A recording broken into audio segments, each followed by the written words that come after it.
दिल्ली के डिप्टी मुख्यमंत्री मनीष सिसोदिया जी को अरेस्ट कर लिया गया है, आगे रिमांड पर भेज दिया गया है। कांग्रेस पार्टी की दिल्ली की वरिष्ठ नेता अलका लांबा जी हमारे साथ हैं। मैम, सबसे पहले तो जो ये अरेस्ट हुआ है उस पर आपको क्या कहना है? उनको जो है रिमांड पर भी भेज दिया गया है मनीष सिसोदिया जी। दे रहा है, दुरुस्त है।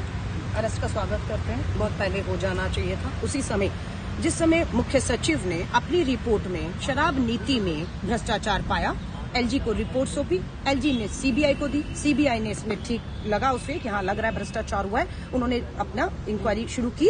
उसी समय डर से इन्होंने अपनी शराब नीति वापस ले ली कि बच जाएंगे, पर वो बच नहीं सके।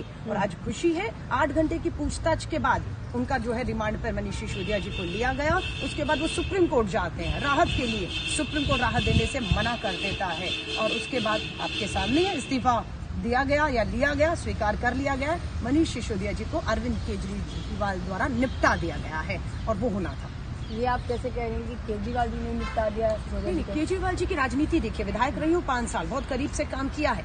एक जो उनके बराबर के थे, जो आंदोलन के बहुत प्रमुख चेहरे थे और जो फाउंडर थे, एक को उन्होंने एक साजिशों के तहत निपटाया। हमें मालूम था आज नहीं तो कल ये जो अब 3 बड़े चेहरे बचे हैं अरविंद केजरीवाल जी के साथ, नंबर 1 जो है मनीष सिसोदिया जी, संजय सिंह और सत्येंद्र जैन, अब इनका नंबर आएगा, ये हम सबको मालूम था। और मनीष सिसोदिया से पहले सत्येंद्र जैन 9 महीने से तिहाड़ जेल में है ना, नहीं निकाल पा रहे आप उनको या निकालना नहीं चाहते। अब मनीष सिसोदिया जी के पास 18 विभाग आपने दे दिया। अरविंद केजरीवाल जी ने एक भी विभाग, एक फाइल अपने पास नहीं रखी। हर फाइल में भ्रष्टाचार कराते रहे, शराब की नई नीति में गलत काम होते रहे, सबको मालूम है। लेकिन साइन मनीष सिसोदिया के खुद बचे गए और उनको ऐसा निपटाया कि हमें तो लगा था 18 विभाग, जैसे कि मुख्यमंत्री जो है वो अरविंद केजरीवाल ने सरकार तो सही मायने में मनीष सिसोदिया ही चला रहे थे, लेकिन बहुत सोच समझ के सब कुछ देने के बाद यूं निपटा दिया कि खत्म कर दिया। आपके ही पार्टी के कौन नेता हैं संदीप दीक्षित जी, वो तो एलजी के पास पहुंच गए हैं। उन्होंने बोला कि सेडिशन के चार्जेस, देशद्रोह के चार्जेस जो है वो भी लगाए जाएं। स्नूपिंग वाला मसला भी आ रहा है निकल के। बिल्कुल, मुझे बहुत इस बात की खुशी है कि संदीप दीक्षित जी और बाकी नेता एलजी तक पूरे एक शिकायत लेकर लिखित में पहुंचे हैं कि ये जासूसी का काम भी आम आदमी पार्टी सरकार गैर कानूनी तरीके से करा रही थी, इसकी भी पूरी जांच हो। और इसकी जांच हो गई तो स्वाभाविक है आप सत्येंद्र जैन, मनीष सिसोदिया की तरह अरविंद केजरीवाल को भी जेल की सलाखों के पीछे देखेंगे।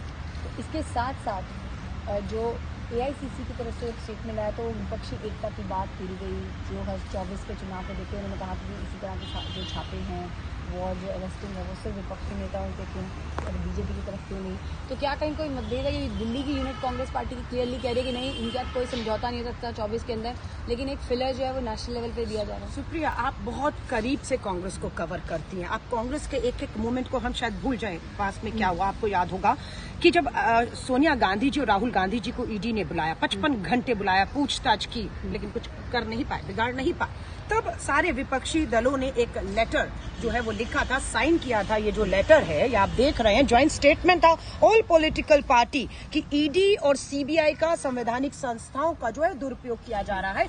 इसमें आम आदमी पार्टी नहीं थी, इसमें आम आदमी पार्टी नहीं थी, क्योंकि इसको लग रहा था कि नहीं दुरुपयोग नहीं हो रहा, ठीक हो रहा है। तो आज हम मान रहे हैं उन्हीं की बात को कि हाँ दुरुपयोग नहीं हो रहा, आम आदमी पार्टी के मामले में सही हो रहा है, क्योंकि हम भी मानते हैं भ्रष्टाचार हुआ है। और जो सहयोगी दल हमें कह रहे हैं उन्हें मैं कहूंगी, आज सौरभ भारद्वाज ने कल भाषण दिया है कि अरविंद केजरीवाल डर के भागने वाले नहीं है, वो राहुल गांधी की तरह भागेंगे नहीं। सहयोगी दलों को कहेंगे आप रखिए आम आदमी पार्टी को, अपने राज्यों में ले जाइए, समझौता करिए, सारी सीटें दे दीजिए। लेकिन अलका लांबा कांग्रेस की दिल्ली की कार्यकर्ता है। पंजाब और दिल्ली में मुझे इस बात की खुशी है कि पार्टी में लोकतंत्र बरकरार है।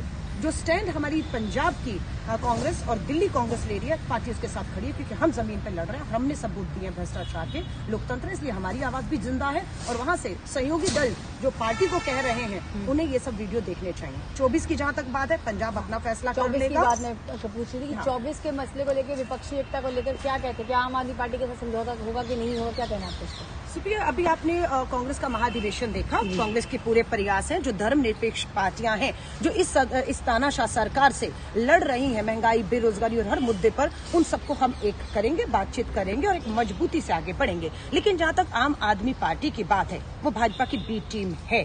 ये हमने 19 में भी कहा और मुझे खुशी है पार्टी ने 19 में भी आम आदमी पार्टी से किसी तरह का समझौता करने से मना किया। नतीजा ये रहा कि 2019 के चुनाव में कांग्रेस दूसरे नंबर पे थी और ताकत से लड़ी थी।